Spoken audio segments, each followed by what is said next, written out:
Mike Dunn, aka Tom Grushey. Here we are again, another year. Jersey Reform Day, 28th of September from 1769. So what's new this year? Well, we've done our bit over the years. Here I am, look, impersonating the bailiff at that time, or any time, doesn't really matter when. I've still got the hat towards it, but so what? What has it? What did Tom Grushey and his several hundred people protesting about rotten government, 1769, what did they achieve? I mean, it wasn't just 1769. The whole of the 18th century, there was repeat, rotten government, protest about rotten government, protest about the judicial system. And it still goes on. I mean, look, it's just no end to it, is there? And we've got this ridiculous, like a constable at the moment. I mean, how can we call people to account? The public are keep being told, oh, you get the chance at the election every 4 years now. But what use is that? Everything is up for grabs now. COVID has changed everything. We're in a situation which we've never had before. I mean, it's comparable with any invasion we've ever had, because we don't know what's going to happen. We can't negotiate a peace with the virus. We can't. So we're in a situation we need some drastic action. So I know your latest sort of escapade of, I don't know if there's the right word, is democracy is dead. Now, just making me think about that now is back in 2012, former Deputy Trevor Pittman lodged a successful proposition to have Jersey recognised, Jersey Reform Day recognised, and it should be taught in schools. Right. There's a history at schools. Well, that pretty much hasn't happened, has it? And this feeds into your democracy is dead. They say, well, we'll pass this in the States. We'll pass this proposition in the States so we look like a democracy, and then just not do anything about it. Is that... Well, that's part of it. I mean, that's a part of it, isn't it? He got a part of his proposition. There were several parts to his proposition. Teaching in schools was one, an annual award, a competition so that people, not just to write about the revolution of the 1769, but any aspects of social aspects about Jersey, for people to write essays or produce a film or do anything and get a small prize to provoke interest. There was lots of things suggested. They extracted the Reform Day. There was Reform Day. It's ironic. The Jersey Reform Day is today.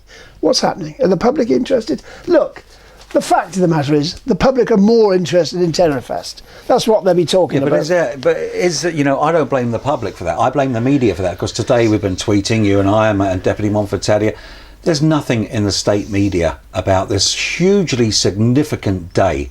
So it's not the public's fault that they're ignorant. Well, I think it is the public's fault to a degree. We're all public. I'm aware. I'm an outsider. I'm aware. I've been campaigning for decades about this. But if they're not told by the media, how else are they going? There are other sources of information besides the media, and as we know, a lot of the information given by the media is false. They will massage and launder things. We've been doing it on this great new wonderful social media, so-called, and we put out what we can, and people treat it like your friend across in America does. They treat it, as fake news.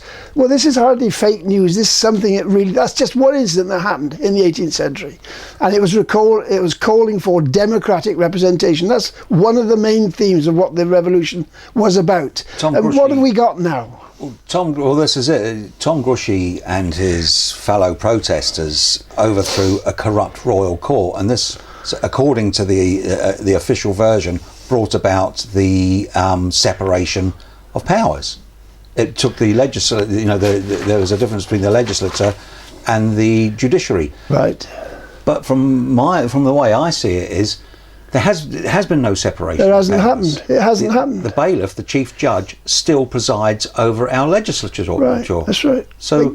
He's still integral, the judge and even the jurats to a large extent. They're still integral into the system of how the island actually operates. And the constables, of course. This fiasco with the constables, and the particular one who's disgraced himself, but the whole process of, ironically, Tom Grushey had great faith. The constables were going to be elected and they were going to meet their public, their parishioners, and report back to the States. It's never really happened, because everybody has this, I want to be an independent and say for myself. So there's no representation of the electorate. They don't get to say, you're mandated because it doesn't happen. They say, the establishment comes back and says, oh, you can always elect us out of office. You can't elect them out of office.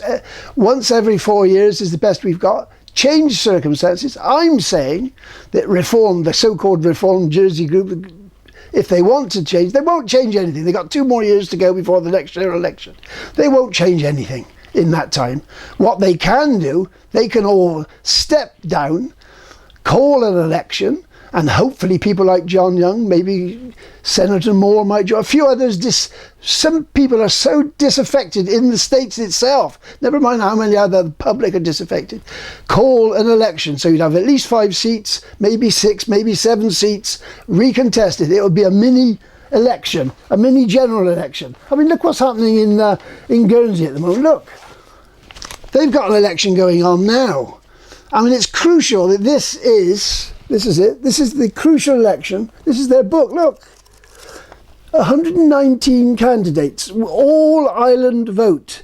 If you don't choose one for your parish, you choose 38 people will get elected. And there's 119 candidates. And they've had to put it off, and they're having it now because it's appropriate. And it could not be more appropriate because of COVID. These people in Guernsey are going to get their voice expressed on COVID and everything else that goes with it. So you've got all these people, and that's what we ought to be doing here. We ought to be forcing the issue.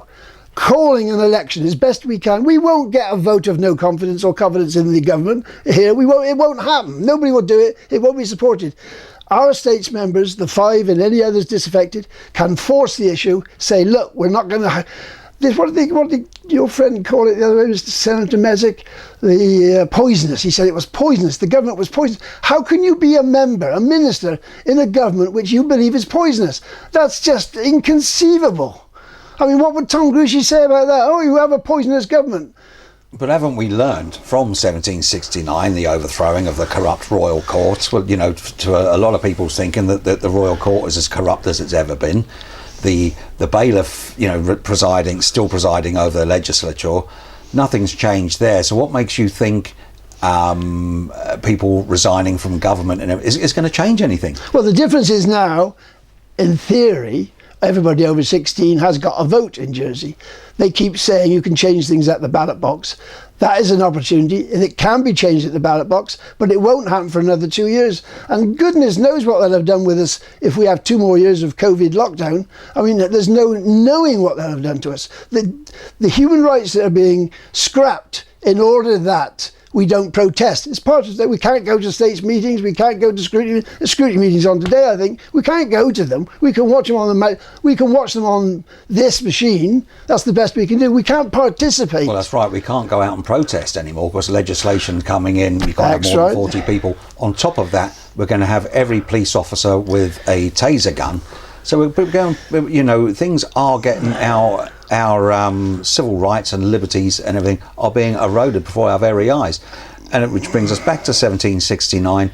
You know, I've always argued, and I think you argue now, that this reform in government, apparently, you know, it's just been all a complete and utter waste of time. Tom Gruchy would be spinning it in his grave. Absolutely, probably is. If we knew where it was, we're not even allowed to know where that is. Well, again, that brings us back to the Constable of Trinity. Did say to you that he would set aside, I don't know, some money or something. He was going to find it. He was going to try and find Tom Gruchy's I mean, grave. okay. But you know, maybe there is a means of finding it. Well, they can't. I mean, it's only symbolic. We know where his grave is. But so at least it would allow you to have a little a demonstration or a protest or a memorial. This is Tom Gruchy. This is what he did. And he was an interesting guy. He did some bad things in his life. He wasn't perfect. But not as bad as this guy, who was the bailiff of Guernsey for a very long time. And he's sort of a Guernsey hero. And that bailiff, William the Marchant, and here he is. He was a convicted smuggler. I mean, our guy here... Whilst he was bailiff. Whilst he was bailiff, he was a convicted smuggler. And here he is protesting how unfair it is. He's a good guy, he's never smuggled. He was convicted in the English courts.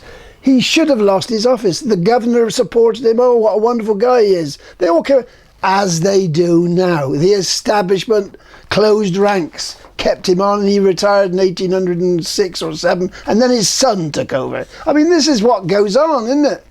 So, I mean, even the extraordinary thing, even in this island, the former bailiff Balash, Philip Balash, even he now, he was an architect of the new system, the changed states, reduced numbers, a business-like approach to the states. Even he now is protesting in retirement About what? about the way his particular thing is the encroachment argument.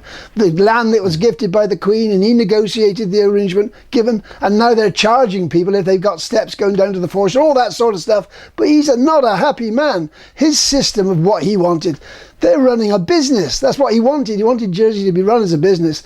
Now we've got the old, whatever they call themselves, Public Services Department or Public Works or whatever they call themselves now. They're charging people for things which have existed for decades. They're saying, well, we're going to fine you that, 20, 30,000 pounds for that. I mean, as an old judge, that's what he is. He's protesting about that. I mean, even if you're getting through to people of his stature, I mean, he's an ultra-conservative, isn't he? But if that's and that's what I say, the Reform group, the Reform Party, with their 5 members, if they want to do something constructive, they should resign, because that's the most powerful thing they can do. They can talk and talk and talk as much as they like for the next 2 years. They won't achieve anything significant. All they would talk about, and next year there's going to be a bank holiday for Tom Gruchy, we're told. That's planned. This week, today, I think there's a tour around the States building. It's not done in the name of reform.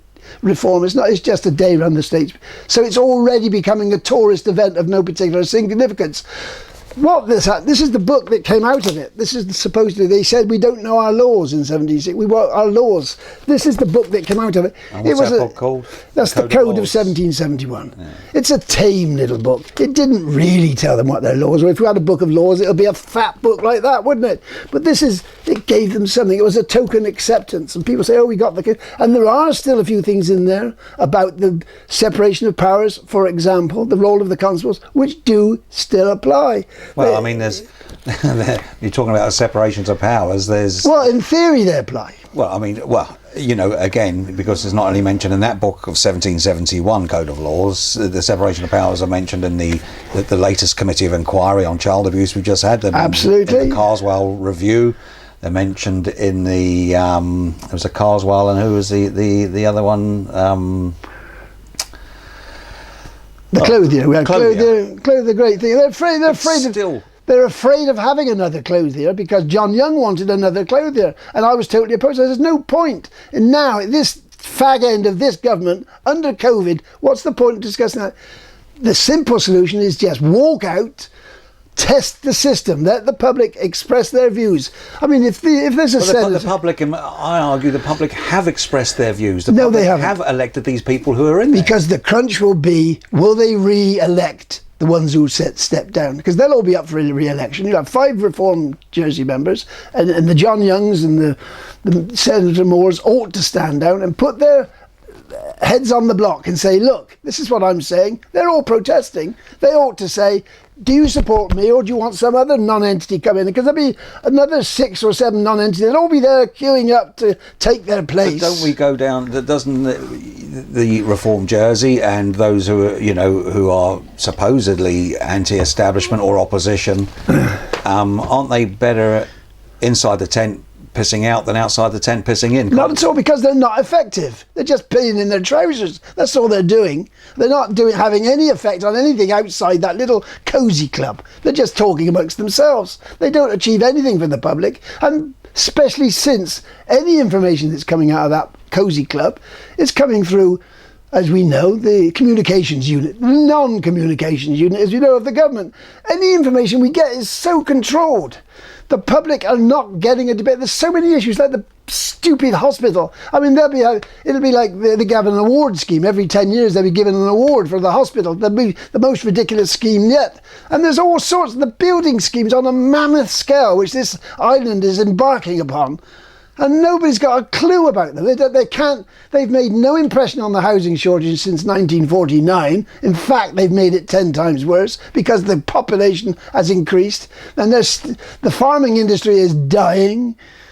So, okay, getting back to 1769, if we can, because I remember over the years you used to dress up as a bailiff, go downtown. Like I did on this picture, and I've got this silly hat on now. There's no point in wearing a silly hat. It's pointless. So you say, you used to put little leaflets out informing people of 1769, and you're saying now, look, what happened on 1769 didn't make a blind bit of difference, and we're just in the exact same position now as we were back then. Is that what you're saying? As everywhere else, politics is reduced to entertainment. This is what people want, as I keep saying. Entertainment. People want entertaining. Oh, it's the people, I say, oh, don't talk about politics. I don't want to talk about politics. I mean, you look at the financial thing, the income tax here. It's just too complex. Whether we pay you now, whether you pay it next year, all this stuff. People can't work out. They can't juggle the figures. I mean, and you think in terms of the entire Jersey budget, it becomes, oh my God, we can't work that out. We don't want to know. Don't want to know. And there are very few people in Jersey who can work the numbers and see what it all means, because it is very difficult. This is where Tadej and so are correct. We need a party system, but we need a party system that has somebody who knows the numbers and can analyse them and does so on a regular basis. In other words, you need a shadow Chancellor of the Exchequer. That's what they have. Somebody who challenges what the government does. We need a party system where you have an opposition. We've got an entrenched establishment which doesn't need to form itself into a party. In Guernsey, they've got... It is a party, it's just a covert party. It's just, don't call itself a party, it's the establishment. It's just what, this is the status quo. It's what they keep saying. Brexit, we want to maintain the status quo. What is that status quo? Is it that we're exploiting people abroad in Africa? Is that part of the status quo? Well, I suppose in Jersey, for instance, the status quo is the people who run the island. Where did I see it the other day? It's basically run by lawyers. Right. And it's, because that's right. That discussion took place. And it's a top lawyer who runs our government and runs our judiciary. Right.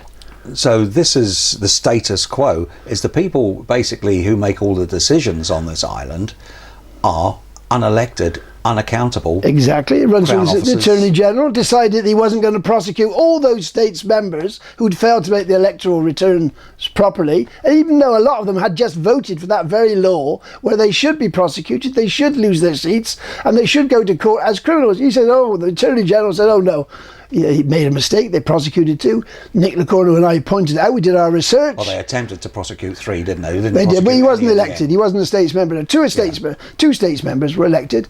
Then they dropped the charges. It cost those two states members many thousands of pounds. They had to employ a lawyer. Now, this is another aspect about lawyers. If you're a working class guy and you've got a dispute, how can you employ a lawyer at £300, £400 now? You cannot. Legal aid is so deficient. And if you've got an employment dispute, which lots of people are going to have as arising from COVID, there's going to be lots of employment disputes. There's no legal aid at all for those. But again, hearings. don't we go back to the 1769 protest and they overthrew a corrupt royal court? But the bottom line is the Attorney General over here holds all the power, doesn't he? Because he can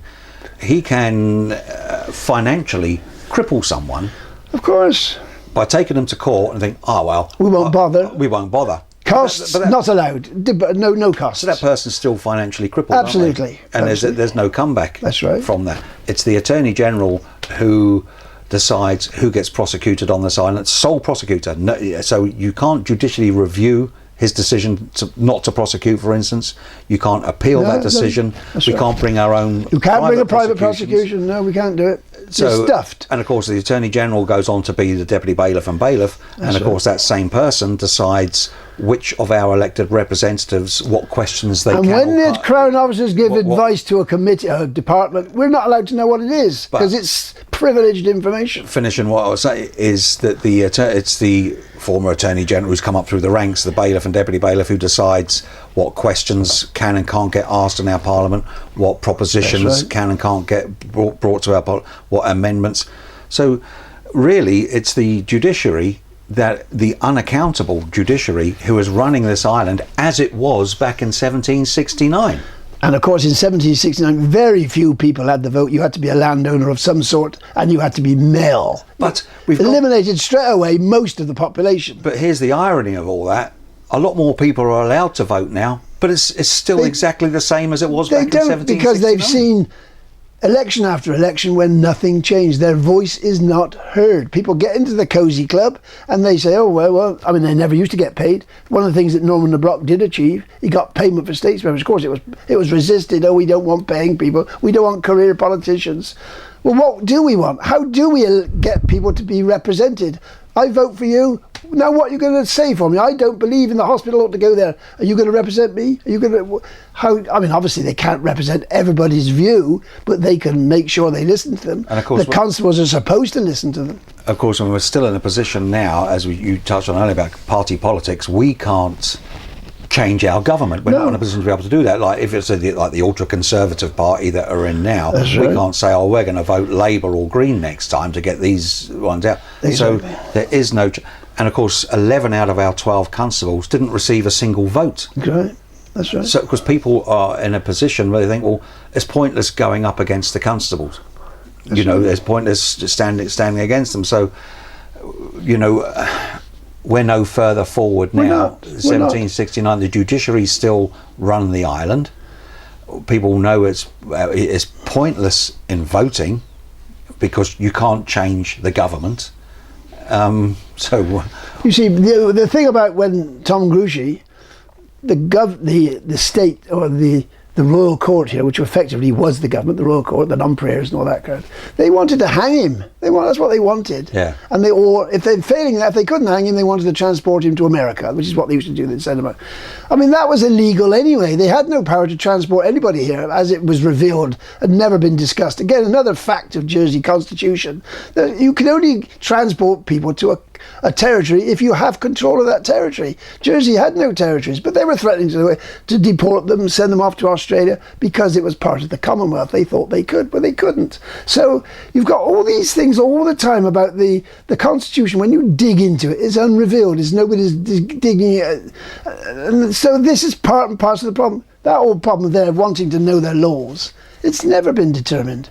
And ultimately, now, if you have an ultimate dispute, as in then, in 1769, the cases that I've read of people were too poor to go to the Privy Council. They couldn't catch a boat and go to London and spend time, pay for a hotel or sleep on somebody's floor. The Privy Council, people think they can go to the Privy Council, but the bottom line is the Privy Council are here to protect the status quo and the Jersey establishment. Of course they are. As we've seen with that piece of paper you just said there. Absolutely. The former Guernsey bailiff. Exactly. It's all against you. I mean, I don't want to go on to tangent, but if you see what the Supreme Court is now, I don't know how much it costs for UK people to go to the Supreme Court, but it's so different from the court process here. Which, I mean, even the most basic things, I've been going on for 40 years about the sound system in the courts. They have improved it. You sit in the court, you can't hear anything. I mean, it's a hearing which you cannot hear. And I've complained to bailiff after bailiff about that, and judicial greffier, and they did a little tinkering. But they're not concerned about the general public. They don't give a damn, basically.